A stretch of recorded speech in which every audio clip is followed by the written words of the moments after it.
Bapak Ibu Saudara, sesaat lagi kita akan mendengarkan firman Tuhan yang bermanfaat untuk mengajar, menyatakan kesalahan, memperbaiki kelakuan, dan mendidik orang dalam kebenaran. Dari GPDI Mahanaim Tegal, selamat mendengar. Haleluya.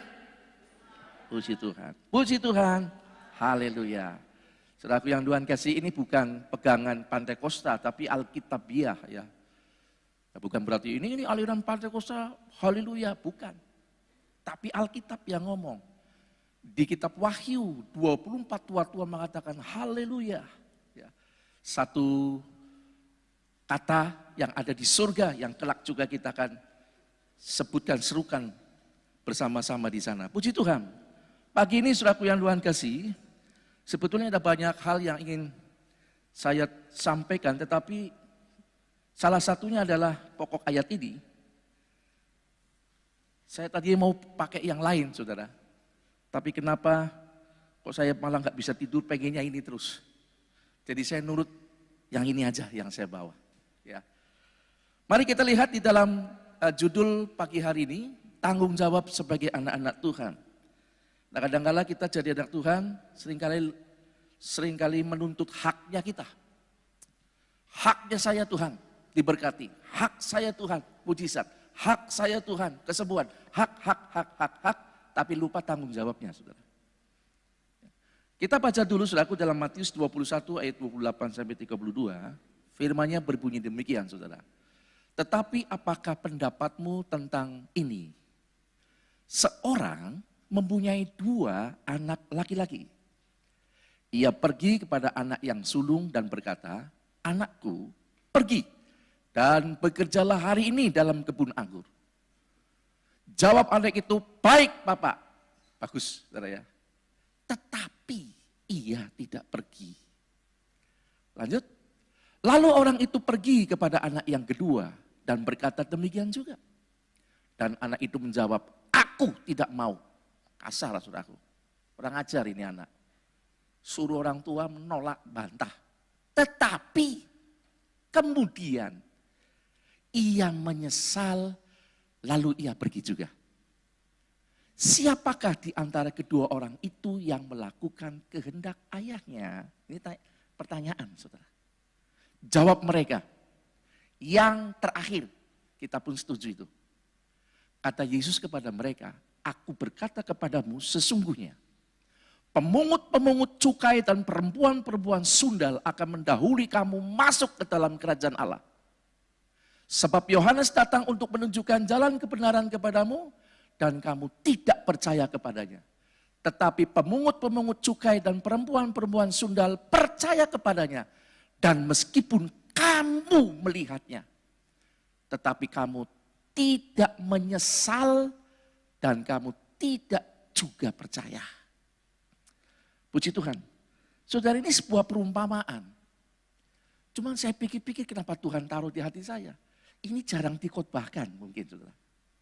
Jarang disinggung. Perumpamaan, ya betul. Tuhan kalau kasih perumpamaan di situ ada pengajaran, saudara. Ya. Mari kita lihat pendahuluannya, saudara. Perumpamaan ini sangat menarik. Karena secara umum melambangkan 2 jenis manusia. Di dalam Tuhan tentunya. Yaitu, yang pertama mereka yang perkataannya lebih baik. Ngomongnya halus, apik tadi kayak anak pertama. Daripada kelakuannya. Ini dilambangkan sebagai anak pertama. Memang saudaraku di dunia ini ada juga bangsa-bangsa tentunya ya. Yang ucapannya itu didengar enak. Tapi ada bangsa-bangsa tertentu yang dialek katanya memang seperti kasar. Saya ambil contoh saja, saudaraku, untuk orang-orang Chinese yang pada umumnya di Indonesia. Ya, itu kalau dipanggil, saya yakinkan tidak ada yang punya nama ini. Misalnya, oh bentang, jawabannya, oe. Ya. Laki-laki yang oe, halus ya saudara. Lalu yang perempuan, Cukelin, saya, gitu. Lembut tak saudara? Apik, tapi belum tentu karakternya loh saudara. Ya. Nah yang kedua, Ada yang kelakuannya justru lebih baik daripada perkataannya. Anak yang kedua tadi, kasar. Tapi kelakuannya ternyata lebih bagus. Ini dilambangkan sebagai anak yang kedua. Ya saudara. Misalnya orang Jepang kalau dipanggil, saya yakin kan juga nggak ada nama ini. Ajinomoto, hei, begitu, kayaknya bentak, kaget orang. Nikimoto, hei, tapi belum tentu sekasar orangnya, perkataannya. Lembut, selalu melakukan sesuatu. Nah anak yang kedua model begini, omongannya gak enak, tapi ternyata tabiatnya, kemudian dia berubah, bertobat. Mari kita lihat ceritanya ya. Nah keduanya memiliki perintah yang sama dari ayah yang sama. Itu artinya perumpamaan ini tidak berbicara tentang orang duniawi dan anak Tuhan. Tetapi ini berbicara tentang keduanya orang Kristen. Keduanya anak-anak Tuhan. Ya. Lanjut.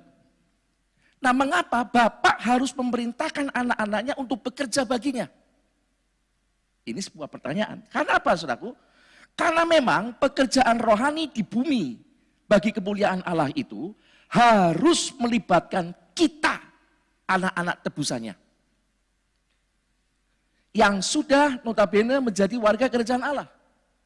Allah nggak mungkin saudaraku melibatkan orang yang statusnya bukan anak. Nggak mungkin. Ya, memang dalam hal yang remeh-remeh, Tuhan bisa pakai. Misalnya untuk negur Bileam bisa pakai keledai. Untuk negur Yunus bisa pakai iwak, ikan paus. Tapi kan bukan hal-hal yang penting dalam pekerjaannya. Cuman anak, saudara. Dan ini kenapa harus kerjakan? Memang itu tugasnya kita. Sudah menjadi tanggung jawab setiap anak-anak Tuhan untuk mengerjakan perintah Bapa. Sebagai anak, yang saya pinjam istilah Bapak Gembala itu betul, anak yang menghamba kepada bapaknya. Minggu kemarin masih ingat kubahnya Pak Hani, anak hamba, kemudian sampai kepada mempelai. Anak yang menghamba, berarti anak yang sudah besar, bukan anak-anak kecil.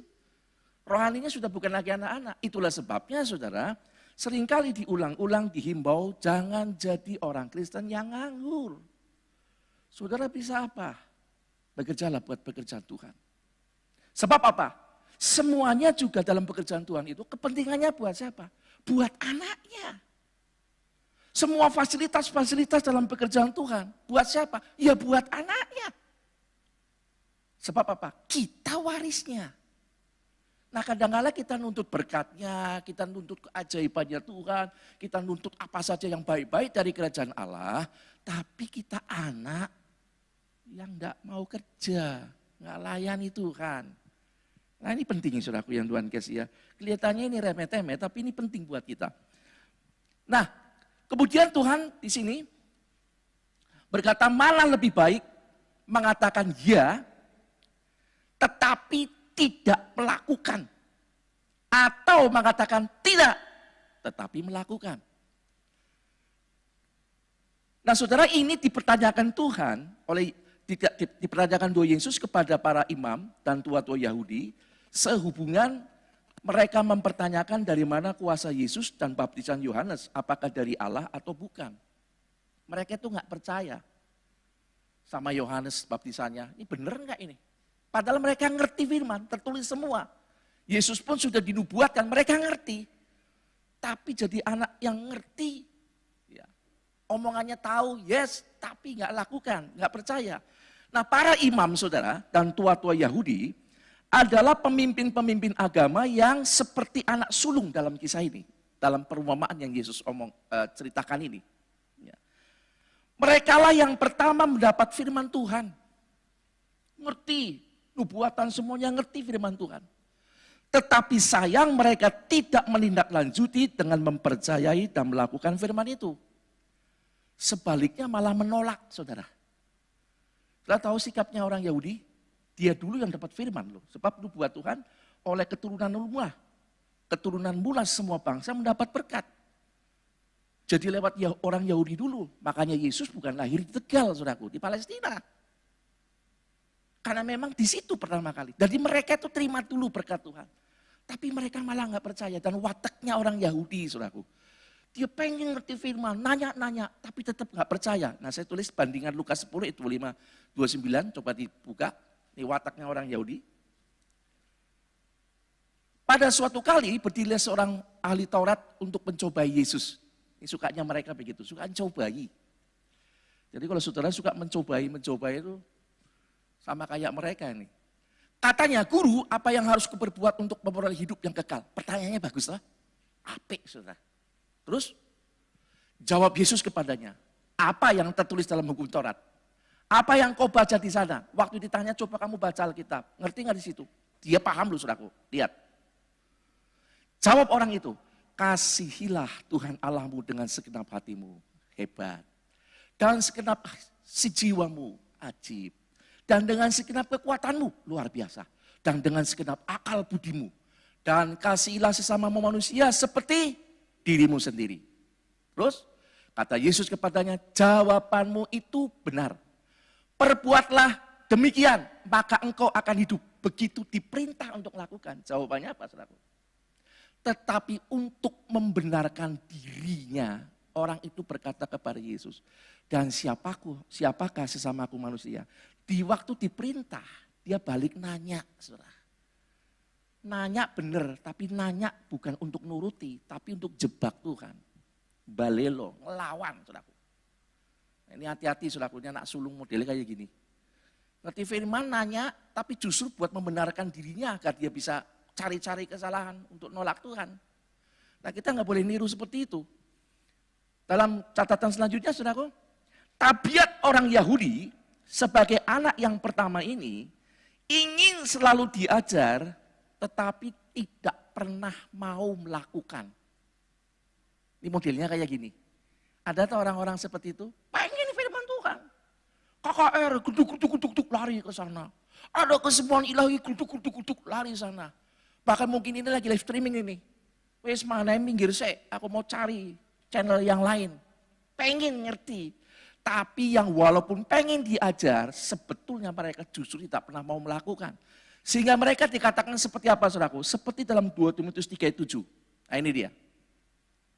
Yang walaupun selalu ingin diajar, namun tidak pernah dapat mengenal kebenaran. Ini percuma, ya. Nah ternyata dalam perumpamaan ini sudah bukan cuma untuk orang Yahudi zaman dulu, zaman sekarang pun pasti ada. Karena firman ini ditulis. Firman Tuhan itu selalu up to date, saudaraku, nggak pernah ketinggalan. Dari zaman ke zaman. Nah akibatnya, Tuhan katakan mereka tetap tinggal di luar kerajaan Allah. Dekat, tapi tidak masuk. Loh maksudnya apa ini? Dibilang mereka itu dekat sama kerajaan Allah, ngerti firman Tuhan tapi nggak bisa masuk kerajaan surga. Kenapa? Coba saudaraku, jawaban ketika ada seorang Yahudi yang menjawab pertanyaan ini, klik. Saya lanjutkan saudaraku ya. Ketika Tuhan bilang, lakukan, kasihlah Tuhan Allahmu ini dan sebagainya. Lalu ada salah seorang Yahudi, tua-tua Yahudi mengatakan begini, memang mengasihi dia dengan segenap hati dan dengan segenap pengertian dan dengan segenap kekuatan dan juga mengasihi sesama manusia seperti diri sendiri adalah jauh lebih utama daripada semua korban bakaran dan korban sembelihan.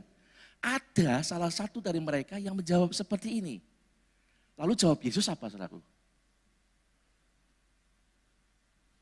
Yesus melihat bagaimana bijaksananya jawaban orang itu. Dan ia berkata kepadanya, engkau tidak jauh dari kerajaan Allah. Yesus melihat kata-katanya bijaksana, omongannya loh. Iya kepada firman Tuhan. Iya, amin. Amin. Tapi Tuhan bilang, kamu sudah masuk kerajaan surga, sudah masuk dalam bagiannya. Engkau tidak jauh dari kerajaan Allah. Jawabannya, Yesus katakan mereka tidak jauh dari kerajaan Allah, tetapi tetap di luar. Karena apa, saudaraku? Tahu firman Tuhan, tetapi tidak mengerjakannya. Hal ini sama dengan penolakan. Saya khawatir, saudaraku. Ada banyak orang-orang zaman sekarang, zaman now, yang seperti ini. Ngerti firman, luar biasa, tapi dia belum masuk kerajaan surga. Cuman deket. Statusnya itu. Ya. Ini bisa jadi bahan periksa buat kita. Kita itu ya saya dulu, lalu saudara, bareng-bareng. Apakah saudara sudah betul-betul yakin kita sudah masuk dalam bagian? Atau cuma di luar? Cuma deket tak?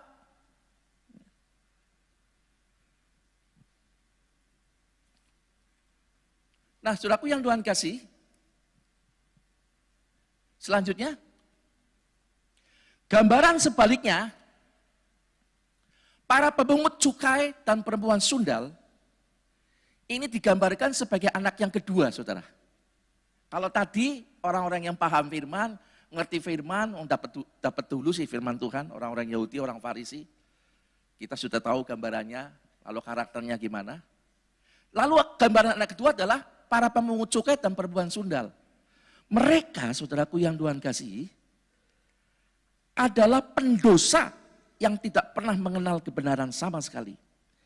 Dan selalu berkata tidak untuk kebenaran.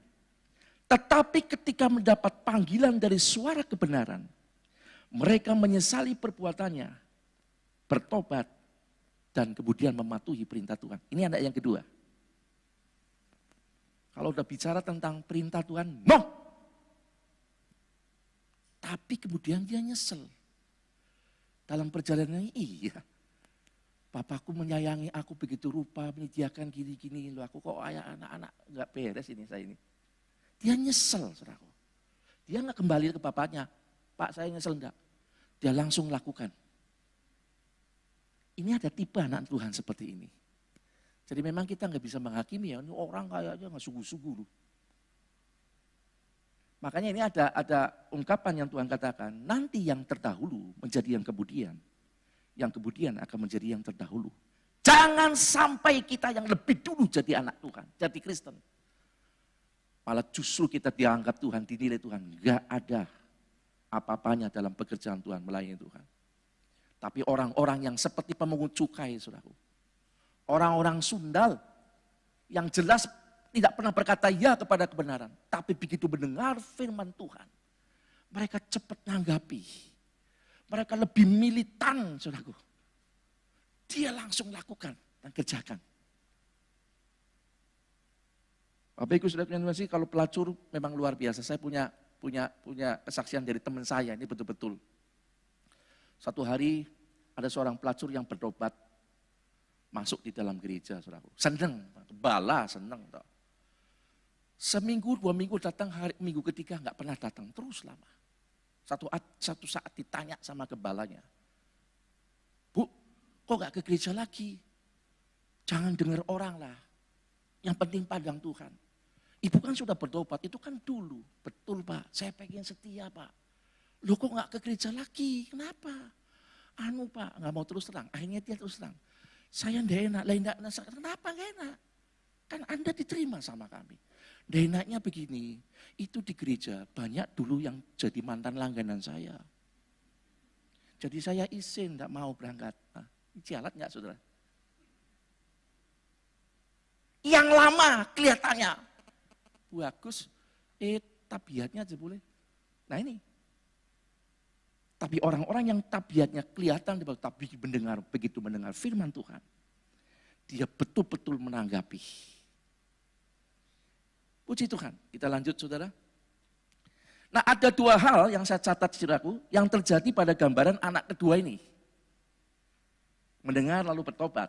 Yang pertama saudaraku, pertobatan itu, tobat itu saudaraku ditulis dalam bahasa sini metanoia. Ini merupakan hasil dari suatu perenungan yang terjadi kemudian setelah mendengar dan menerima firman Tuhan.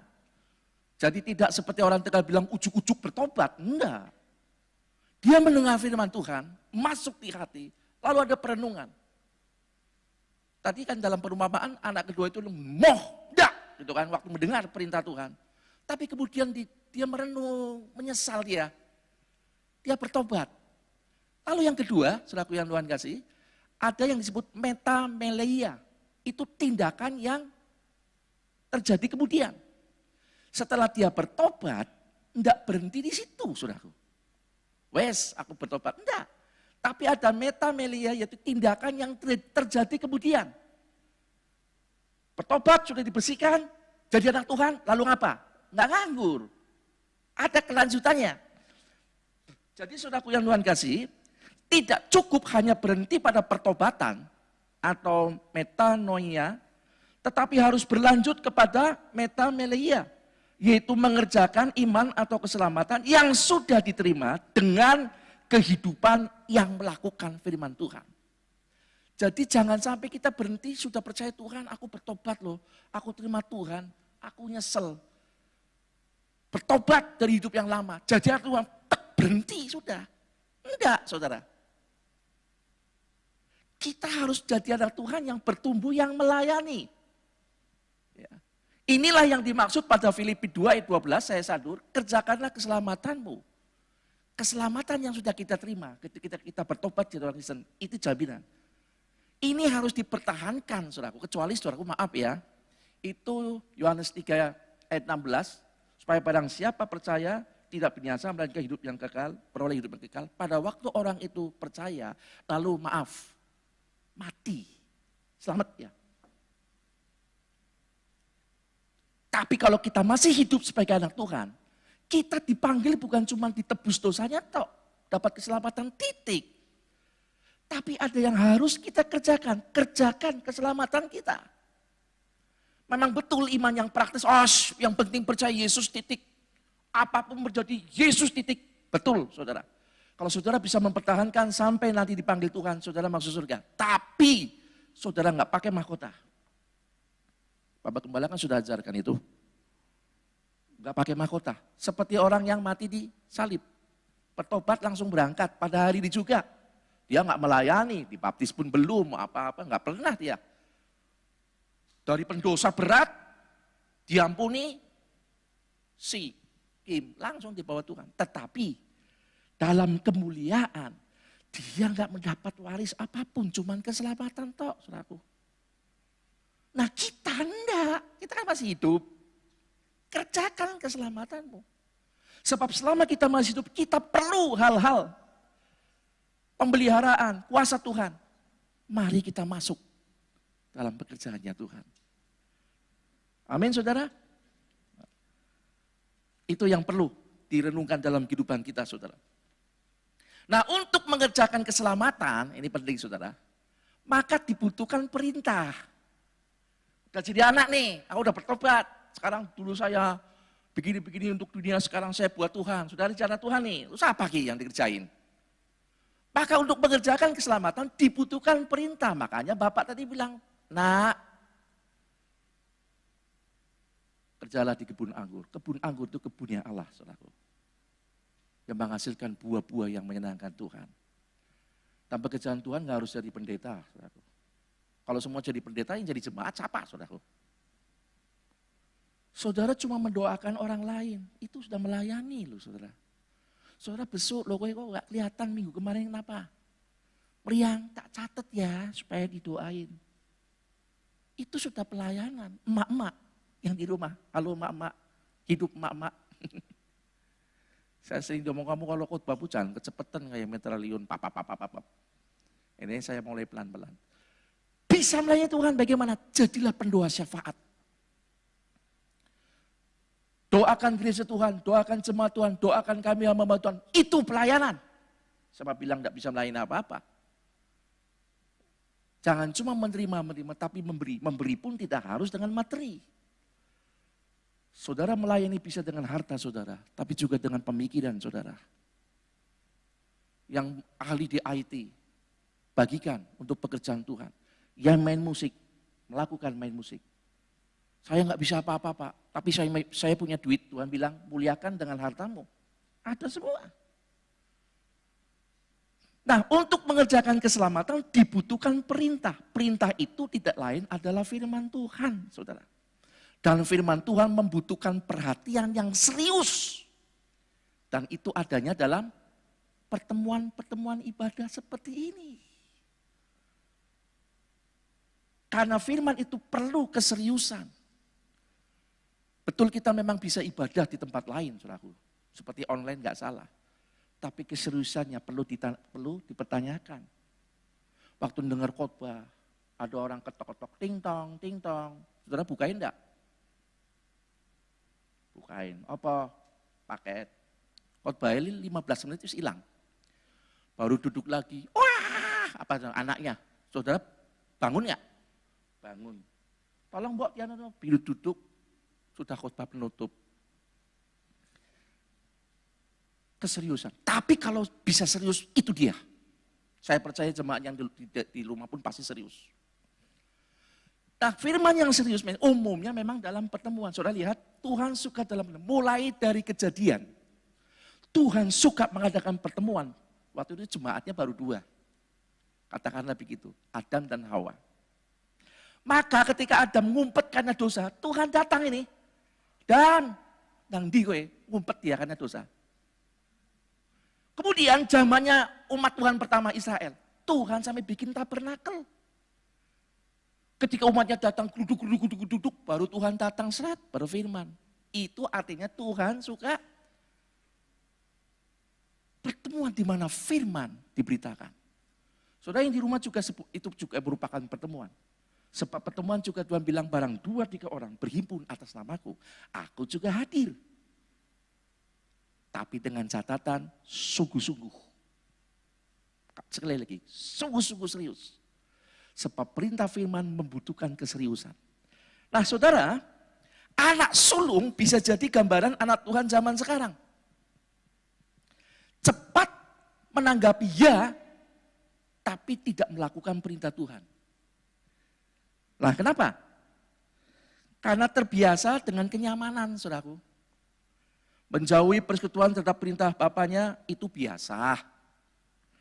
Fokus hidupnya pada kepentingannya sendiri, bukan kepada kepentingan bapaknya. Ya, tapi pikir-pikir, aduh ngapain ya? Saya kerja capek, dah enak. Saya kan ahli waris, anak, tinggal minta tok. Maka bilang ya, dia nggak ngelakukan. Itu anak sulung, saudara. Ya. Awalnya mungkin rasa tidak enak, tapi lama-lama jadi terbiasa. Yang penting katakan ya aja untuk firman Tuhan. Selanjutnya boh. Coba saudaraku yang Tuhan kasih peringatan daripada Tuhan. Perhatikan peringatan Tuhan tentang hal ini. Di dalam Ibrani 10:25, janganlah kita menjauhkan diri dari pertemuan-pertemuan ibadah kita. Seperti dibiasakan oleh beberapa orang. Tetapi marilah kita saling menasihati dan semakin giat melakukan menjelang hari Tuhan yang mendekat. Ini perintah Tuhan. Tapi ayat ini seolah-olah dipatahkan karena COVID. Betul saudara? Dan bijaksana loh. Kita menjaga. Yang ibadah di rumah itu sangat bijaksana. Bijaksana. Yang datang saya akui jempol. Luar biasa. Istilahnya kasarannya berani mati buat Tuhan. Mau ketemu Tuhan. Tapi kan gak semua itu harus bijaksana kan. Yang di rumah pun bijaksana. Ibadah asal dengan sungguh-sungguh. Cuman coba ayat yang kalimat seperti dibiasakan. Yang jadi kekhawatiran saya. Lama-lama jadi terbiasa. Lama-lama dibiasakan. Tapi saya percaya jemaat Mahanaim yang ibadah di luar gak seperti itu. COVID selesai, kembali datang ke sini. Amin. Maksudnya yang di sana, bukan yang di sini. Di sini tak pasti amin. Saya percaya. Cuman yang jadi kekhawatiran saya, mungkin saya berlebihan ya. Jangan-jangan ini malah jadi kebiasaan. Enak ya ternyata ya. Kalau di gereja mau apa-apa Om Yos rawani aku. Sini mancendol enak. Tapi jemaat Mahanaim gak kayak gitu saya percaya. Santai. Lama-lama dibiasakan dan namanya pertemuan ibadah itu menjadi pertemuan pribadi. Betul dengan Tuhan. Tapi sebetulnya yang Tuhan inginkan itu. Tapi saya percaya jemaat Mahanaim. COVID segera selesai.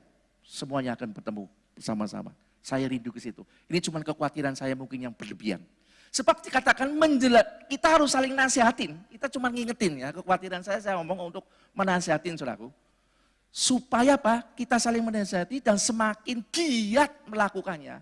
Menjelang hari Tuhan yang mendekat. Yesus sudah mau datang saudaraku. Dan ini yang menjadi kekhawatiran saya. Karena iblis ngerti Yesus mau datang. Dia kerja keras saudaraku. Supaya lebih banyak yang ditinggal daripada yang diangkat, disingkirkan Tuhan. Dia pengen saudaraku di masa pemerintahan 3,5 tahun itu lebih banyak jemaat yang ketinggalan. Itu yang saya khawatirkan kalau sampai betul-betul masuk pada tahap dibiasakan. Nah itu dia. Banyak berdoa dan milikilah komitmen yang sungguh-sungguh saja dalam ibadah. Baik yang di sini maupun yang di rumah. Mari kita komitmen sungguh-sungguh. Enggak, aku cari Tuhan. Firman-Nya aku lakukan. Itu yang menjadi kekhawatiran saya kedua, karena iblis tahu waktunya singkat, saudaraku. Dia pakai cara apapun. Termasuk saudaraku apa yang sudah dinubuatkan firman Tuhan dengan wabah ini ya, kebenaran ya. Pakai aja wabah ini. Buat grogoti saudaraku. Hantam supaya iman rohaninya terjun bebas. Dan lama-lama terbiasa kan. Nah kalau sudah terbiasa, tinggal ditutul-tul, brek. Tapi sekali lagi saudaraku, mungkin ini kekhawatiran saya yang berlebihan, tapi saya meyakini jemaat Tuhan kuat di dalam Tuhan. Haleluya. Nah, jika seseorang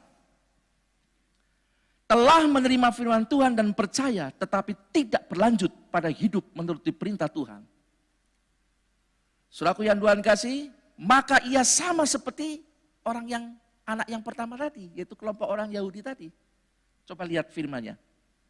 2 Timotius 3 ayat 5, secara lahiriah, karena udah terbiasa ini, terbiasa ibadah, secara lahiriah mereka menjalankan ibadah mereka, tetapi pada hakikatnya mereka memungkiri kekuatannya. Paulus sampai ngomong jauhi mereka. Jadi ibadah pun, saudaraku yang Tuhan kasih, jangan dibuat kebiasaan. Namanya wong Kristen pantasnya maring gereja. KTP ini Kristen isin orang maring gereja. Ini juga salah, saudara. Tapi kita saudaraku yang Tuhan bukan cuma lahiriahnya aja kita jalan ke ibadah, tapi menjadi pelaku firman. Sebab firman Tuhan katakan secara lahiriah mereka dedeknya ini ibadah loh. Rajin barangkali ya. Yang live streaming juga rajin, nggak pernah lewat, Pak. Mau doa malam kayak ada terus. Tapi kalau sampai kemudian kita tidak melakukan, mengerjakan apa yang kita dengar itu, kita sama dengan hakikatnya memungkiri kekuatannya. Kekuatan ibadah itu apa, saudaraku? Yaitu kepada firman Tuhan yang mendewasaan kita. Firman Tuhan yang membawa kita kepada kesempurnaan itu. Tidak dikerjakan. Paulus sampai ngomong jauhi orang-orang model begini. Ya, sebab menjadi kebiasaan. Tidak heran, saudaraku, ada di mana-mana meskipun ibadah memang madepnya ke mimbar. Tapi kemudian kepalanya ke bawah, cetat-cetut, ya ketawa sendiri, bukannya HP. Tapi sekali lagi saya percaya jemaat mana yang buka HP tapi firman Tuhan, bukan WA. Haleluya. Ibadah sih ibadah, tetapi memungkiri kekuatan ibadah. Jadi saudaraku yang Tuhan kasih, ini pembelajaran buat kita, kalau memang nyanyi-nyanyilah sungguh-sungguh. Dengan firman Tuhan, dengar resapi, lalu berusahalah untuk kita melakukan. Tadi kita akan lanjut hal-hal yang kita bisa lakukan, saudaraku, sedikit demi sedikit. Di dalam Yesaya pasal 29, saudaraku, ayat 13, firman Tuhan berkata demikian. Dan Tuhan telah berfirman, oleh karena bangsa ini datang mendekat dengan mulutnya dan memuliakan aku dengan bibirnya, padahal hatinya menjauh daripadaku. Dan ibadahnya kepadaku hanyalah perintah manusia yang dihafalkan. Ini saudaraku, di zaman nabi-nabi pun begitu, ada orang beribadah, tapi setahun, 2 tahun, 20, 30, gak pernah berubah, saudaraku. Nipu masih dikerjakan, bohong masih dikerjakan, jelekin orang tetap jalan, tapi Kristen. Masuk gereja, aktif. Tapi cuma di mulut. Hatinya jauh, artinya praktek hidupnya enggak seperti yang diucapkan. Ya, tapi ternyata enggak lakukan. Perintahnya itu hanya perintah manusia yang dihafalkan. Kalau zaman sekarang, ibadahnya karena ya wong dijadwal orang enak. Dibesuk lewat Pak Gideon, mereka rewel, cerewet ya tuh. Lagi Pak kenapa enggak berangkat Pak? Oh ya orang ngerti ya. Sore enak lah berangkat. Yang melayani karena dijadwal, layani. Tapi begitu nggak dijadwal, nggak nongol, saudara. Tapi di sini tidak ada, saya percaya. keras ini kayaknya saudaraku ya. Makanya saya keraskan jangan inilah, saya pengen yang enak-enak. Tapi balik lagi ke sini saudaraku. Ini pembelajaran buat kita. Ya, pembelajaran buat kita. Nah saya ingat soal ini, orang yang hanya cuma bibirnya tok, yang ibadah hatinya enggak. Saya ingat ilustrasinya Yusuf Roni. Kalau nggak salah pendeta Yusuf Roni. Ceritanya ada iblis itu datang berupa singa yang mengaum-ngaum. Dia mau nelen ini. Dia datang ke sebuah gereja, malaikat Tuhan yang dipilih bilang, stop. Kamu jangan ngaco ya. Mau memangsa sana. Bukan yang orang-orang yang menyembah Tuhan lagi ibadah. Lalu iblisnya bilang gini aja dah, nego, selapar ke. Saya masuk, saya akan makan orang yang memang gak sungguh-sungguh saja. Yang sungguh-sungguh saya gak ciak. Deal, masuk. Lama kemudian singanya keluar, saudaraku, berapa singa banyak. Singanya keluar, hai, wah kenyang. Malaikatnya buka pintu, jelek. Ternyata dimakan semua, saudara. Yang ditinggal cuma bibirnya. Lalu malaikat bilang, kamu kurang ajar, dimakan semua. Loh yang nyebut Tuhan, nyebut cuma bibirnya kok, malaikat. Yang lain saya ciak, bibirnya tak tinggal. Saudaraku yang Tuhan kasih, ini ilustrasi. Tapi betul lah, kita bilang memuliakan dengan bibirnya, hatinya jauh. Nah, ini kan pembelajaran buat saya dan saudara. Harus lebih sungguh-sungguh menjelang Yesus datang. Jangan sampai kita ketinggalan, saudaraku. Jangan-jangan kita nggak ada di daftarnya Tuhan untuk masuk kesempurnaan. Ini sampai diulang, saudaraku, di Matius 15 ayat 8 dan Markus 7 ayat 6 sampai 7. Ayat yang sama. Itu berarti betul-betul ada. Nggak mungkin firman Tuhan nulis lalu nggak ada kejadiannya, ada. Dan sampai sekarang. Nah Bapak Ibu saudaraku yang Tuhan kasih, kadang orang tadinya memang mungkin betul, sungguh-sungguh betul saudaraku. Ikut Tuhan. Tapi lama-lama kemudian jadi terbiasa. Ini hati-hati saudaraku ya. Kebiasaan yang buruk merusak kebiasaan, pergaulan yang buruk merusak kebiasaan yang baik. Yang buruk dibiasain akhirnya hilang. Sampai saudaraku tidak ada di catatan, itu jemaat di Wahyu, yaitu jemaat Efesus, pelayanannya bagus. Tapi ditegur Tuhan karena apa? Kehilangan kasih yang mula-mula. Pelayanannya enggak lagi dengan kasih, tapi karena kebiasaan, saudaraku. Kebiasaan, lalu masalah musik, aku apal enteng. Enggak lagi dengan hati. Ya, enggak ada beban sebagai anak yang mengasihi Bapak. Gampang. Kehilangan kasih mula-mula yang Tuhan gak suka. Nah kenapa Tuhan ingin kasih mula-mula? Karena kasih mula-mula itu luar biasa loh saudaraku. Kalau orang lagi cintanya mula-mula itu luar biasa. Ya, bukan saya toh, saudara-saudaraku khususnya udah menikah, apalagi lagi pacaran. Kasih mula-mula luar biasa toh. Sampai ada sebuah nyanyian, jatuh cinta, berjuta rasanya. Dipeluk, ditupak, dicejok, dibanting. Oh nikmatnya, betul gak saudaraku? Enak namanya jatuh cinta. Enak. Betul saudaraku? Saya jadi ingat dulu waktu saya ngapel istri saya. Hujan saudaraku. Saya naik sepeda saya sepeda Nabi. Kalau belok saudaraku, stangnya belok, ininya masih lurus. Ditempong baru belok. Celakanya kalau udah belok dilurusin ini tetap bengkok. Saya nyemplung got saudara. Nah apa-apa ya sayang ya. Saya pulang, mama saya bilang kapok kamu. Enggak loh saudaraku, saya ganti pakaian berangkat lagi. Cinta mula-mula. Sampai sekarang saya masih membara, haleluya. Cinta mula-mula, ada istilah bilang apa saudaraku? Maaf ya, telai ayam rasa coklat, katanya begitu tuh. Padahal makan sungguhan ya pasti meledeh, enggak mau. Tapi itu cinta mula-mula. Nah mungkin, saudaraku yang Tuhan kasih, jemaat Efesus yang tidak ada dalam catatan, mula-mula untuk Tuhan luar biasa, apapun kalau untuk Tuhan, yes. Tapi belakangan, ya tok ngomong, tapi nggak dikerjakan. Ini dia. Sampai kemudian sampai pada satu titik hanya cuman pemanis bibir tok, saudara. Ini yang berbahaya. Nah sekarang kita masuk kepada anak yang sulung yaitu karena waktu sudah punya. Mengapa para pemimpin agama Yahudi ini sangat sulit untuk percaya dan bertobat sebagai anak sulung? Saya mencatat ada beberapa hal yang mungkin juga bisa buat pelajaran buat kita. Yang pertama, Mereka menganggap diri lebih tinggi daripada kebanyakan orang. Mereka beranggapan yang perlu bertobat itu ya orang berdosa, bukan mereka. Saya orang Kristen suwe loh, udah lama loh. Kan ada orang begitu ya. Kamu masih air cu, aku Kristen.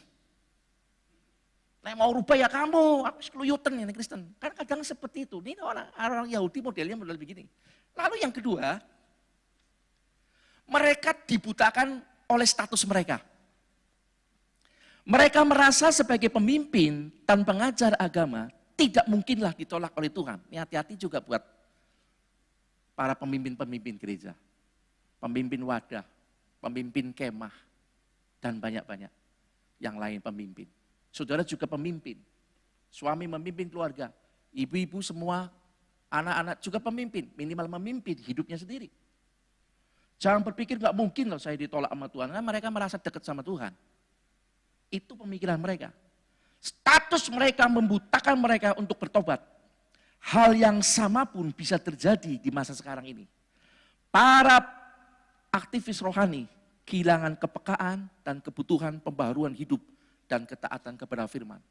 Karena udah mulai jadi terbiasa. Firman Tuhan biasa, firman Tuhan biasa. Itu bukan buat saya, buat yang itu tuh. Bagus itu, dengerin tuh, tobat tuh kowe. Tapi dia nggak mau. Ini modelnya begini. Nah Tuhan, saudaraku, membutuhkan keterbukaan hati kita untuk terus diproses. Hari demi hari dengan kebenaran firman Tuhan. Yang harus kita hidupi. Jadi firman Tuhan itu didengar, lalu dihidupi. Dipraktekan. Tidak usah yang jauh-jauh, yang mudah-mudah saja dulu, saudaraku ya. Nanti kita akan lihat ke sana. Sampai kita menjadi sempurna dan tidak ada lagi ketelanjangan dalam hidup kita. Ya ini apa lagi nih? Pak Gideon kok ada hubungannya dengan ketelanjangan? Saya akan jelaskan saudaraku. Kenapa kita harus melakukan firman Tuhan sampai nanti kita satu sedikit demi sedikit. Sampai kita menjadi sempurna. Sedikit demi sedikit menjadi sempurna sampai ketelanjangan kita tertutup. Apa hubungannya dengan ketelanjangan? Mari kita lihat saudaraku yang Tuhan kasih. Dosa itu identik dengan ketelanjangan. Saya lihat awal mula dosa dalam Kejadian 7 ayat 3 ayat 7a. Dikatakan demikian, maka terbukalah mata mereka berdua dan mereka tahu bahwa mereka telanjang. Jadi dosa membuat mereka telanjang. Dulunya enggak telanjang, saudara. Saudara tahu saya pakai jas rapi kayak saudara semua itu karena kita telanjang. Betul. Kita telanjang, makanya pakai ini. Loh kalau enggak lari semua saudara. Kita pakai ini karena telanjang. Dosa itu identik dengan ketelanjangan. Nah bagaimana seperti dalam Roma ayatnya ada ya. Di mata Tuhan, kita semua itu telanjang. Dosa membuat kita kehilangan kemuliaan Allah. Roma 3 ayat 23. Dulu pakaian kita waktu kita belum berdosa seperti Allah, mulia. Alkitab katakan mereka telanjang tapi tidak malu sebab apa? Ditutupi dengan pakaian kemuliaan Allah. Gak kelihatan. Seperti cahaya yang memancar. Ya, saya pernah satu saat saudaraku lagi duduk tongkrong dengan teman-teman, ada suara truk besar sekali saudaraku, kayak truk besar. Saya lihat dan kelihatan wujudnya. Cahaya yang besar sekali. Kami loncat semua. Nggak taunya begitu lewat becak saudaraku. Dia pakai lampu yang besar. Itu ternyata becak. Kami loncatnya benar-benar. Klaksonnya gede banget. Nah pakaian cahaya kita juga seperti itu. Orang nggak bisa lihat cahaya aja. Pakaiannya mulia. Tapi setelah jatuh dalam dosa saudara. Jadi telanjang. Nah bagaimana Allah menutupi kembali ketelanjangan kita? Yang pertama. Menebus kita dari kematian akibat dosa dulu. Kita bukan cuma telanjang saudaraku. Tapi binasa. Ini diselesaikan dulu. Lewat pengorbanan Yesus di kayu salib. Itulah sebabnya di luar Yesus tidak ada penebusan dosa. Sekali lagi saya tekankan. Di luar Yesus tidak ada penebusan dosa. Sebab tidak ada keselamatan tanpa penumpahan darah. Ini penting Bapak Ibu. Pegang betul-betul. Ya, saya ajarkan kepada anak, cucu saya kecil. Ini mutlak ini pegangan kita. Sampai Yesus pegang karena tidak ada lain keselamatan di luar Yesus. Lalu yang kedua, setelah Tuhan selesaikan dengan penebusan, lalu Tuhan menutup ketelanjangan kita dengan pakaian kebenarannya. Nah, kita lihat ayatnya Wahyu 19 ayat 8. Wahyu 19 ayat 8 dikatakan demikian. Dan kepadanya dikaruniakan supaya memakai kain lenan yang halus, yang berkilau-kilau, dan yang putih bersih. Lenan halus itu adalah perbuatan-perbuatan yang benar dari orang-orang kudus. Lihat saudara, dikasih pakaian oleh Tuhan untuk menutupi ketelanjangan, pakai lenan halus yang berkilau-kilau, bercahaya. Jadi sebetulnya nggak kelihatan kainnya, cahaya yang berkilau. Cuma ditulis di sini kain. Sebab ternyata lenan halus itu ada artinya. Lenan halus itu adalah perbuatan-perbuatan yang benar dari orang-orang kudus. Nah, pakaian kebenaran Tuhan, kita lihat kembali kepada catatan, saudaraku. Pakaian kebenaran Tuhan adalah firman-Nya. Sebab kalau saudara nanti buka di dalam Yohanes 17 ayat 17 kalau nggak salah. Firman-Mu adalah kebenaran. Jadi saudara, setiap kali kita mendengar firman Tuhan dan melakukannya, sesungguhnya kita sedang merajut pakaian kita sendiri. Lihat di catatan, tolong dibuka. Terus tadi udah dibaca. Nah, pakaian kebenaran itu saya ulangi adalah firman-Nya. Setiap kali kita mendengar firman Tuhan dan melakukannya, sesungguhnya kita sedang merajut pakaian kita sendiri. Terus kerjakan dan kerjakan perintah Tuhan sampai menutup ketelanjangan kita. Dan sempurna seperti mengenakan Kristus. Itu dalam Roma 13 ayat 14, kita seperti mengenakan Kristus. Sempurna tertutup dari firman Tuhan. Jadi ketika kita mendengar firman Tuhan, amin, dia coba kerjakan saudaraku. Itu sebetulnya saudara lagi merajut pakaian saudara sendiri. Ada seorang hamba Tuhan saudaraku. Melihat sebuah penglihatan. Dia tidak menyangka dia yang harus memimpin pujian penyembahan dan doa. Karena waktu itu pendeta tamu. Ketika dia naik ke mimbar dalam penyembahan, matanya merem. Tapi tiba-tiba dia bisa melihat jemaat yang di depan itu pakai pakaiannya compang-camping semua, saudara.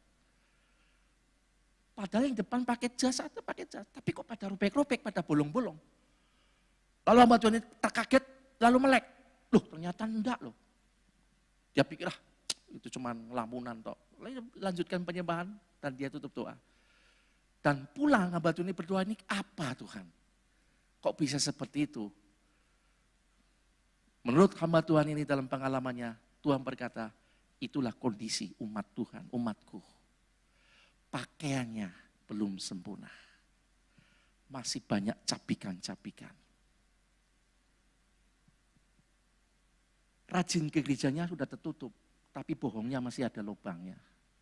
Lubang yang satu masih suka jelekin orang. Lubang yang satu masih kasar. Lubang. Tapi ketika orang mendengar firman Tuhan ini lalu dia bertobat, saudaraku dia lakukan, ya wis, aku nggak mau ngampuni orang deh, saya nggak dendam lagi. Itu merajut, tertutup. Dia sudah bisa ngampuni orang. Yang lubang satunya lagi apa mungkin? Susah untuk dipercaya, bohong melulu. Itu yang membuat capikan. Dan ketika orang itu mendengar firman, dia tinggalkan tabiat lama itu. Seperti dia merenda lagi dan menutup. Sampai kemudian dia mulai menjadi sempurna dari tabiat. Karena dia mengerjakan perintah Tuhan. Yang membuat orang ini tertutup pakaiannya. Karena dia melakukan pekerjaan Tuhan itu. Mungkin saya dan saudara masih banyak capikannya. Kan bagus di sini, ini eleknya di sini. Yang paling tahu kan kelemahan itu saudara. Ya, Daud bagus dalam segala sesuatu. Tapi dalam soal perempuan, lemah dia, jatuh dia. Tapi kemudian dia bertobat. Dia tutup kembali dengan pertobatannya. Saul, semua. Raja Saul termasuk Yudas. Tapi sayang kedua orang ini menolak untuk merajut. Dia memilih untuk menolak. Tewaslah mereka. Jadi kalau sampai ada orang saudaraku yang Tuhan kasih, sudah dengar firman Tuhan, rajin ibadah, udah melayani, seharusnya sempurna. Tapi kok masuk neraka? Bukan salah pengajaran gerejanya, saudaraku. Pilihannya dia sendiri yang tidak mau menanggapi seperti anak sulung tadi. Mari kita masuk pada kesimpulan, saudara. Nah, kalau udah kesimpulan, pan bubar ini. Jadilah pengikut Tuhan yang mengerjakan kedua hal, yaitu mengatakan ya terhadap firman dan juga mengerjakan perintah Tuhan firman Tuhan sebagai tanggung jawab kita menjadi anak-anaknya Tuhan. Namanya menjadi anak-anaknya Tuhan, kita akan menjadi seperti Tuhan. Seperti Bapaknya. Tuhan bilang engkau akan menjadi sama seperti Kristus. Memang pelan-pelan saudaraku kita jadi Tuhan. Kita semua belum sempurna, tapi kita sedang menapak ke sana. Firman Tuhan kita dengar, mari kita lakukan. Saudara mungkin yang pakaian rohaninya tercapik karena dendam, mau ditutup, lepas pengampunan. Kalau enggak, bolong pakaian saudara. Tercapik-capik. Ada hal-hal yang saudara paling tahu kelemahan saudara. Yang membuat batu sandungan dalam hidup saudara sendiri. Segera mendengar firman Tuhan, saudara selesaikan. Maka itu tertutup. Dan semakin tertutup, semakin tertutup, semakin tertutup, sempurna. Nah, jadilah pengikut Tuhan yang mengerjakan kedua hal ini, yaitu mengatakan ya terhadap firman, dan juga mengerjakan perintah Tuhan sebagai tanggung jawab kita, sebagai anak-anaknya Tuhan. Yaitu, mengapa harus kita kerjakan? Karena hal inilah yang membawa makna penting dalam kehidupan setiap orang Kristen, saudara. Yang membawa dampak pada kehidupan sendiri. Tadi selain menyempurnakan kehidupan kita dalam kita mengiring Tuhan, yang kedua dalam Matius, hal yang lain dalam Matius 7 ayat 24, dikatakan demikian, setiap orang yang mendengar perkataanku, lihat baik-baik saudaraku, dan melakukannya, ia sama dengan orang bijaksana yang mendirikan rumahnya di atas batu. Apa arti ayat ini saudaraku? Ayat ini mengandung arti seperti ini. Orang yang mendengar dan melakukan perintah Tuhan itu disebut sebagai orang yang bijaksana. Saya masih ingat aja kalimat Bapak Gembala, memiliki kecerdasan rohani. Orang dewasa itu bukan karena umurnya, saudara. Dewasa umurnya tapi karakternya enggak loh, belum tentu. Yang membuat kita itu dewasa itu perubahan batin kita. Cerdas rohani itu menangkap firman Tuhan, dicerna dan dikerjakan, cerdas dia. Dia bisa ngerti, aduh firman Tuhan tunjukin saya lubang yang dalam hidup saya. Tapi kalau anak sulung dia nih bewes, lubang tetap lubang, dia nggak jaga. Salah loh kita saudaraku. Kita memiliki kecerdasan rohani dari sini nih. Mendengar lalu melakukan. Tapi sebaliknya, kalau dari saudara baca di ayat yang ke-26, orang yang dengar firman Tuhan, ya toh. Tapi tidak melakukannya, ia disamakan dengan orang bodoh. Orang Tegal bilang hata, gelarnya kayak gerbong kereta api. Meskipun gelarnya panjang kayak gerbong kereta api, tapi cuman pengetahuan, bodoh. Tapi orang yang mungkin biasa-biasa saja mendengar lalu nanggapi, di mana Tuhan dia punya kecerdasan rohani. Itu saya sangat diberkati. Kalimat ini memberkati saya betul-betul. Sampai waktu selama ini saya goblok ternyata ini. Kalau sampai enggak kayak gini. Tuhan yang ngomong, saudaraku. Setiap orang yang mendengar lalu melakukan, sampai digambarkan. Dia membangun dirinya sendiri. Di atas batu rumahnya. Daerah orang dihantam kayak apapun, saudaraku. Yang pahit-pahit sekalipun, dia enggak roboh, saudaraku. Tapi orang yang bodoh, ngerti firman, wah ciamiku cai kata orang Tegal. Firmannya, wih, tapi enggak dipraktekkan, roboh saudaraku. Baru dicolek sedikit, mutung saudara. Tahu saudaraku yang mutung ya, orang sampai bu gereja manem, mamanya gereja manem tok, wakeh gereja di Tegal kan begitu sukanya begitu toh. Akhirnya jadi Kristen burung saudaraku, mabur sana, mabur sini, mabur sana, mabur sini, mabur sana. Begitu game saudaraku teplok, wah jemaatnya siapa? Mbah. Masuk ke saya baru 2 bulan, Jemaat bukan baru rong minggu, jemaat bukan baru seminggu. Puji Tuhan, mana yang penuh dengan kemurahan.